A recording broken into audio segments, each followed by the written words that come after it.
선지자의 제자들의 아내 중의 한 여인이 엘리사에게 부르짖어 이르되 당신의 종 나의 남편이 이미 죽었는데 당신의 종이 여호와를 경외하는 줄은 당신이 아시는 바니이다.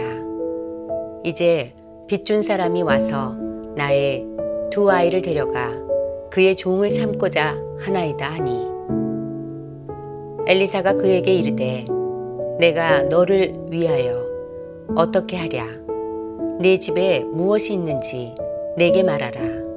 그가 이르되 계집종의 집에 기름 한 그릇 외에는 아무것도 없나이다 하니 이르되 너는 밖에 나가서 모든 이웃에게 그릇을 빌리라. 빈 그릇을 빌리되 조금 빌리지 말고 너는 내 두 아들과 함께 들어가서 문을 닫고 그 모든 그릇에 기름을 부어서 차는 대로 옮겨 놓으라 하니라. 여인이 물러가서 그의 두 아들과 함께 문을 닫은 후에 그들은 그릇을 그에게로 가져오고 그는 부었더니 그릇에 다 찬지라.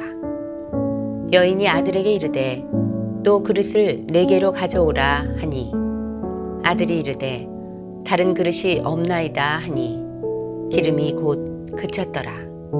그 여인이 하나님의 사람에게 나아가서 말하니 그가 이르되 너는 가서 기름을 팔아 빚을 갚고 남은 것으로 너와 네 두 아들이 생활하라 하였더라.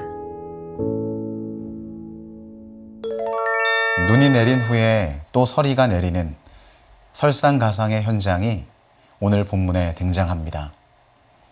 한 여인이 남편을 잃은 큰 슬픔에 잠겨 있습니다. 남편은 엘리사를 따르던 선지자 후보생이었죠. 남편을 잃은 것만 해도 견딜 수 없었을 텐데 여인에게는 더 큰 절망이 밀려옵니다. 오늘 본문 1절에 보면 이제 빚준 사람이 와서 나의 두 아이를 데려가 그의 종을 삼고자 하나이다 라고 되어 있습니다. 남편이 죽자 과부가 된 여인은 빚을 홀로 떠안게 되었고 급기야 빚을 갚지 못해 두 아들까지 종으로 넘겨야 할 위급한 상황에 처하게 되었습니다. 그야말로 설상가상의 상황에 내몰리게 된 것이죠. 절체절명의 위기 속에 내던져진 여인이 할 수 있는 일은 엘리사에게 찾아와 자신의 처지와 형편을 소상히 말하는 것뿐이었습니다. 본문 1절에는 선지자의 제자들의 아내 중에 한 여인이 엘리사에게 부르짖어 이르되 라고 말씀합니다. 여인은 큰 고통을 만났고 자신의 힘으로 극복할 수 없는 문제를 자연스럽게 엘리사 앞에 가지고 나왔습니다. 그런데 놀랍게도 여인의 이 작은 행동이 문제를 해결하는 열쇠가 되었습니다. 하나님께서 엘리사를 통해 여인의 아픔을 만지기 시작하신 것이죠. 우리들의 인생도 여인과 다르지 않습니다. 삶을 살아가다 보면 설상가상의 현장을 만나게 되죠. 가정, 자녀, 직장, 관계 등 이곳저곳에서 감당할 수 없는 문제들이 밀려옵니다. 인간의 힘으로는 버틸 수가 없지요. 그렇다면 전혀 방법이 없는 것일까요? 그냥 주저앉아 포기해야만 하는 것일까요? 아닙니다. 우리들은 그 문제를 들고 하나님 앞에 나아갈 수 있습니다.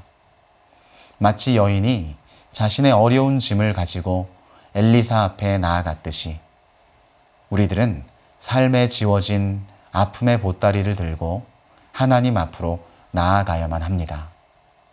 이것이 바로 기도입니다. 기도는 하나님의 백성에게 주어진 특권이며 하나님의 능력을 우리의 것으로 만드는 도구입니다.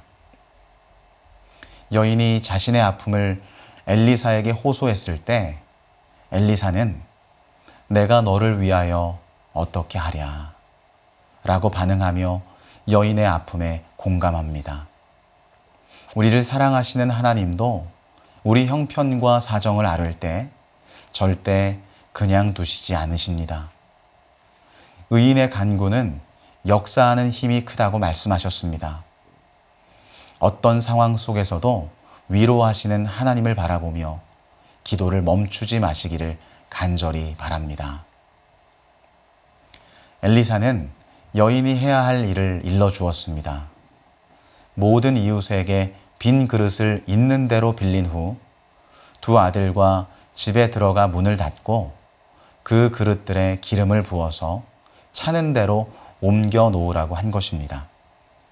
이제 여인은 엘리사가 일러준 대로 할 것인지 아니면 그렇게 하지 않을 것인지 선택을 해야만 합니다. 이처럼 하나님께 도움을 청한 사람에게는 통과해야 할 관문이 있습니다. 바로 순종의 문이죠. 과연 여인은 어떻게 했을까요? 본문 5절을 보면 여인이 물러가서 그의 두 아들과 함께 문을 닫은 후에 그들은 그릇을 그에게로 가져오고 그는 부었더니 라고 되어 있습니다. 여인은 엘리사가 말한 대로 순종했습니다. 그리고 그 순종은 모든 그릇들에 기름이 넘치도록 채워지는 기적을 이루었습니다. 여인은 빚을 갚고 두 아들과 함께 살 수 있게 되었을 뿐 아니라 생활비까지 얻게 되었죠. 하나님께서는 여인의 순종을 시험하셨고 순종한 여인에게 넘치는 축복을 부어주셨습니다. 사랑하는 성도 여러분, 저명한 신학자 칼빈은 우리가 하나님의 명령에 순종하지 않으면 하나님의 약속에도 의지할 수 없다. 이러한 말을 남겼습니다. 하나님께서 약속하신 축복을 누리기 위해서는 반드시 하나님 말씀에 순종해야 한다는 것이죠.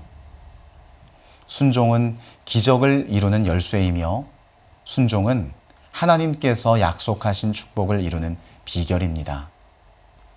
순종을 통해 채워주심의 은총을 누린 여인처럼 진리의 말씀 앞에 모든 생각과 감정을 내려놓고 오직 순종함으로 하나님께서 예비하신 축복을 마음껏 누리는 여러분들의 인생이 되시기를 주님의 이름으로 간절히 축원합니다. 기도하겠습니다. 하나님 아버지, 오늘도 우리들에게 말씀하여 주시니 감사합니다. 우리가 언제나 채워주시는 여호와 하나님의 은혜를 간구하게 하여 주옵소서. 채우시는 하나님께서 우리에게 말씀하실 때에 언제나 순종으로 나아가는 우리들의 삶이 되어 하나님께 기쁨이 되는 인생들이 되게 하여 주시옵소서. 예수님의 이름으로 기도합니다. 아멘.